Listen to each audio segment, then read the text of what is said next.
இந்த question ப்ரீவியஸா RRB எக்ஸாமில் கேட்டிருக்காங்க. அதாவது எந்த வெண் வரைபடம் கேர்ள்ஸ் டென்னிஸ் பிளேயர்ஸ் பாய்ஸ் இடையே உள்ள உறவை சிறப்பாக குறிக்கிறது கேட்டிருக்காங்க. அது கொடுத்துருக்கிற இந்த 4 டயக்ராம்ல எந்த டயக்ராம் இந்த 3 சொற்களுக்கும் பொருத்தமா வருதுன்னு கேட்டிருக்காங்க. ஸோ இந்த சம்ம நீங்களே சால்வ் பண்ணுங்க. 30 செகண்ட்ஸ்க்குள்ள இந்த சம்ம சால்வ் பண்ணி ஆன்சரை கமெண்ட்ல போடுங்க.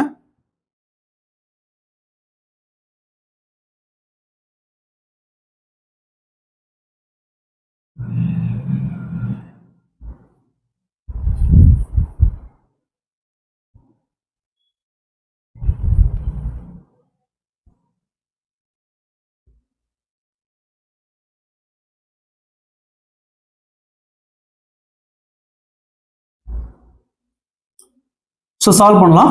இங்க பாருங்க, டென்னிஸ் பிளேயர்ஸ் அப்படிங்கிறவங்க பாய்ஸாகவும் இருக்கலாம், கேர்ள்ஸாகவும் டென்னிஸ் பிளேயர் இருப்பாங்க. ஸோ அப்போ இதுக்கு பொருத்தமாக ஒரு வரைபடம் பார்த்தோம்னா option D is the correct answer. So இந்த மாதிரி சம்ஸ்க்குலாம் நமக்கு எந்த ஒரு ஃபார்முலா எதுவுமே தேவையில்ல, ஜஸ்ட் யோசிச்சா போதும், ஈஸியாக சால்வ் பண்ணலாம், ஈஸியாக மார்க் ஸ்கோர் பண்ணக்கூடிய ஒரு கொஸ்டின்.